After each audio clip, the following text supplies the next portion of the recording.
नमस्कार मित्रांनो. आज ऐका, श्रीयुत हिरलेकर यांनी घेतलेली माझी मुलाखत रोकठोक या सदराखाली. आतापर्यंत झालेली 80,000ची सायकल जर्नी आणि ही जर्नी त्याचबरोबर प्रदूषणमुक्त भारत ही संकल्पना घेऊन भारत भ्रमंती आणि प्रदूषणाच्या अनुषंगाने ही घेतलेली मुलाखत जरूर ऐका रोकठोक सदरा. नमस्कार सतीश, आपल्याला भेटून अतिशय आम्हाला बरं वाटलं. आज रोकठोक कार्यक्रमामध्ये सतीश आपण संपर्क साधतोय. सतीशजी, तुमच्याशी बोलताना अतिशय आनंद झाला. तुमचा प्रवास आम्ही ऐकला. हा प्रवास बघत असताना किंवा तुमच्याकडे आम्ही विचारणा करत असताना एकच गोष्ट सातत्याने मला अशी वाटते की हे जे सायकलिंगचं जे वेड आहे हे तुम्हाला लहानपणापासून सायकलिंगचं वेड होतं की आता नुकतं तुम्ही सुरुवात केलं? खरं म्हणजे सायकल प्रत्येकजण लहानपणीच शिकतो. त्यामुळे माझे वडील डेअरीमध्ये कामाला होते. सायकल घेऊन जायचे आणि त्यांची ती घोडा सायकल होती आणि रात्री आले ना की मग रात्रीची सायकल ती मध्ये कैची टाकून चालवायचं. त्यापासून लहानपणापासून सवय होती. मुंबई महानगरपालिकेत लागलो ना त्यावेळेला सुरुवातीच्या काळात सायकलने जायचो. पण नंतर प्रमोशन आलं, मग मोटरसायकल आली, प्रमोशन आलं, कार आली. पण त्यावेळेला ठरवलं होतं की पुन्हा रिटायर झाल्यानंतर सायकल. पण असं सातत्याने जेव्हा बरेचसे लोक असं आहेत की सायकलीकडून जेव्हा ते मोटरसायकलकडे जातात तेव्हा सायकलकडे ते परत ढुंकून बघत नाहीत. पण त्यांना ते फारसं लहान झाल्यासारखं वाटतं. म्हणजे आपण मागे आलोत की काय असं वाटतं. पण तुम्ही मोटरसायकल चालवत असताना सुद्धा आपला हा छंद तुम्ही जपताय. म्हणजे सायकलीचा हा ठसा तुमच्याकडे जो उमटला की मी ह्या सायकलीच्या माध्यमातून काहीतरी विशेष करू शकतो, हे तुम्हाला कधी वाटलं? खरं म्हणजे माझा मामा आहे ना, त्यांनी 1962 साली मुंबई ते गोवा अशी सायकलिंग केली होती. ते माझं इन्स्पायरेशन आहे. आज पण ते हयात आहेत आणि वय वर्ष 86 आहे त्याचं. तर ते माझे इन्स्पायरेशन आहेत आणि लहानपणापासून सायकलचं वेड होतंच. पण ठरवलं होतं की नंतर मधल्या काळामध्ये मी ट्रेकिंग करत होतो आणि अख्खा सह्याद्री आणि हिमालय पालथा घातला आहे. कैलाश मानसरोवरला 3 वेळा, एव्हरेस्ट बेस कॅम्प 2 वेळा, आधी कैलाश ओम पर्वत, हे सगळं ट्रेकिंग झालं आहे हिमालयातलं. आपला आदर्श कोण आहे ते आपण स्पष्ट केलं. तुमचे मामा तुमचे आदर्श, याबद्दल त्यांचं पण 86 इयर त्यांचं वय आहे. हे आदर्श तुम्ही त्यांना बाळगत असताना सुद्धा की तुमच्या ह्या प्रवासामध्ये तुमच्या कुटुंबियाने तुम्हाला कशी काय साथ दिली? खरं म्हणजे याच्यामध्ये महत्त्वाची साथ असते बायकोची. आणि खरं आहे ना. आणि ह्याच्यामध्ये काय केलं आम्ही, आता ज्या वयाच्या सेगमेंटमध्ये मी आहे, बायको माझी 65 वर्षाची आहे. पण 60 नंतर मी ठरवलं होतं की आता कोणतंही काम पैसे मिळवण्यासाठी करायचं नाही, म्हणजे रिटायर झाल्यानंतर. पण त्याच वेळेला बायकोला सांगितलं होतं की आता आपला आनंद आपण स्वतः शोधायला पाहिजे, आपण एकमेकांवर डिपेंडन्सी कमी करायची. आणि त्यामुळे ज्यावेळेला मी सायकलिंग करत असतो ना तेव्हा ती पण तिच्या मैत्रिणींबरोबर, फॅमिलीबरोबर फिरत असते. पण जेव्हा आम्ही दोघे एकत्र असतो ना तेव्हा दोघे पण खूप धमाल करत फिरत असतो. ज्या वेळेला तुम्ही हा प्रवास सुरू केला तुम्हाला असं वाटलं इतका मोठा प्रवास करायचा आहे, एवढा लांब लांबचा प्रवास तुम्ही सायकलीने केलं, त्यानंतर हा प्रवास करत असताना तुमचे काही मित्र, तुमच्या आसपासचे मित्र, तुमचे नातेवाईक कदाचित तुम्हाला असं म्हणाले का, ते त्यांनी अशी काही कुचेष्टा केली का, चेष्टा केली काय, अरे हा काय एवढा लांबचा प्रवास तू करतोय, काय वेळ लागला की काय तुला, असं कधी तुमच्या बाबतीत घडलं? म्हणजे टीकाकार जे म्हणतात ना ते तुमच्या आजूबाजूला तेव्हा होते का? खरं आहे. म्हणजे सुरुवातीला बऱ्याच ठिकाणाहून माझ्या मित्रांनी, माझ्या इतर फॅमिली मेंबरने, भावांनी पण मला सांगितलं की काय करतोयस, ते वेड लागलं आहे का तुला.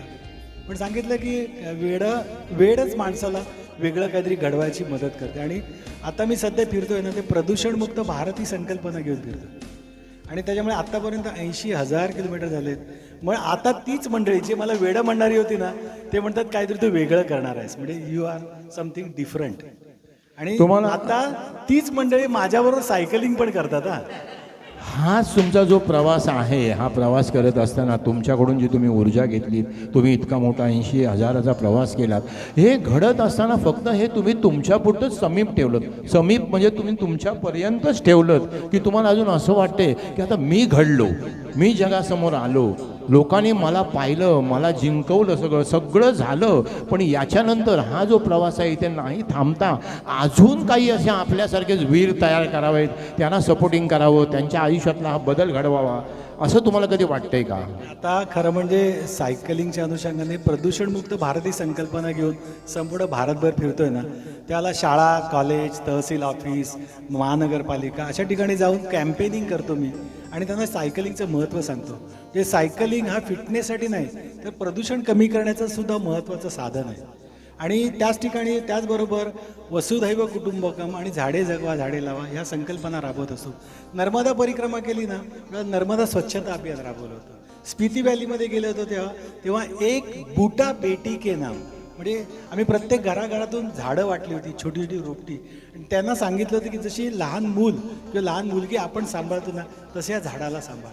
म्हणजे अशा प्रकारे समाजासाठी आपलं उत्तरदायित्व आहे आणि समाजासाठी काहीतरी देणं आहे, ते करण्यासाठी आता मी सायकलिंग करतोय. एक असा प्रश्न मला उत्पन्न होतोय की तुमच्या बाबतीमध्ये की हा प्रवास करत असताना आपण कसं म्हणतो 80,000चा प्रवास आपण पार केला, बरोबर आहे. हा प्रवास इतका सोपा नाही आहे जो तुम्ही प्रवास केलेला आहे. ह्या प्रवासामध्ये मला एक सांगा की असा एखादा प्रसंग माणसाच्या आयुष्यात येतो की तुमचं सायकलिंग चालू आहे आणि एखादा कुठला तरी बिकट प्रसंग तुमच्यावर आला आहे आणि असं वाटतंय बाप रे काय घडलंय आणि काय घडणार आहे, अशा वेळेला तुम्ही सांभाळलात, स्वतःला सांभाळून घेतलात, असा आयुष्यात एखादा प्रसंग आला असेल?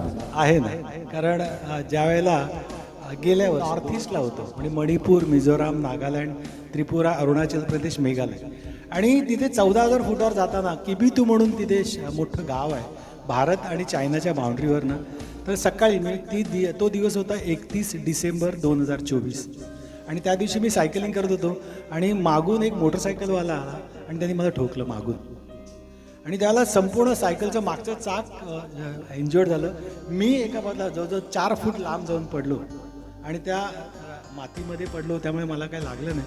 पण प्रत्यक्षात त्याची मोटरसायकलसुद्धा डॅमेज झाली.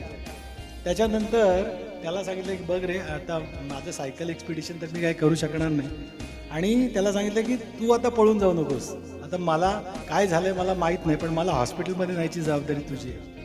आणि तो रडायला लागला. तो मला काय सांगतो माहिती आहे काय, सर सामने से ना सूरज का किरण आया मेरे सर पर, आग पर, आणि मी एकदम ब्लाइंड झालो आणि त्यामुळे टक्कर लागली. माझ्या लक्षात आलं की ॲक्सिडेंट हे ॲक्सिडेंटली होत असतात ना. आणि मग त्याला तो आणि आम्ही पोलिसांना फोन केला, पोलीस आले, आम्हाला स्टेशनला घेऊन गेले. त्याच्यानंतर हॉस्पिटलमध्ये गेलो. हॉस्पिटलमध्ये लक्षात आलं की मला काही लागलं नाही. बायकोला फोन करून सांगितलं, बायको म्हणाले बस झालं तुमचं सायकलिंग, घरी आता आवडतो.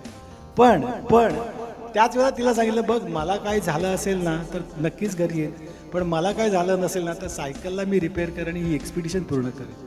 आणि गंमत तुम्हाला सांगतो की पोलिसांना सांगितलं की त्या माणसाला सोडून द्या, मला कंप्लेंट नाही करायची आहे, कारण तो काय झालं होतं, तो रात्रपाळी करून आपल्या मुलीचा वाढदिवस होता 1 तारखेला, आणि तो घरी चालला होता केक घेऊन, आणि तो रडायला लागला. आणि नंतर काय झालं, माझी सायकल डॅमेज बघून ना तो पैसे द्यायला लागला मला. अरे बोलो तू माझ्या मुलासारखा आहेस, तू कसले पैसे देतोस, तुझ्या घरी कोणतरी वाट बघतोय, कारण सकाळी झालेला ॲक्सिडेंट दुपारपर्यंत आम्ही पोलीस स्टेशनमध्ये होतो. ठीक आहे, आता तुमचं कळलं ह्या प्रवासामध्ये काय घडलं. आता एकच गोष्ट तुम्ही, आणि शेवटचा प्रश्न तुम्हाला असं विचारायचं वाटतं की एवढा मोठा 80,000चा प्रवास करत असताना तुम्ही तुमच्या तब्येतीची काळजी कशी घेता, ह्याचं कौतुक मला खूप आहे, आणि मलाही असं वाटतं की तुम्हाला मी फॉलो करावं तब्येतीसाठी. तर काय सांगू शकाल तुमच्या या हँडसम तब्येतीचं रहस्य काय आहे? नक्कीच पॉझिटिव्ह मेंटल ॲटिट्यूड, म्हणजे सकारात्मक दृष्टिकोन. ज्या ठिकाणी तुम्ही जाल ना तो क्षण एन्जॉय करायला शिका. सायकलिंगमध्ये एक शिकलो की journey is important, not destination.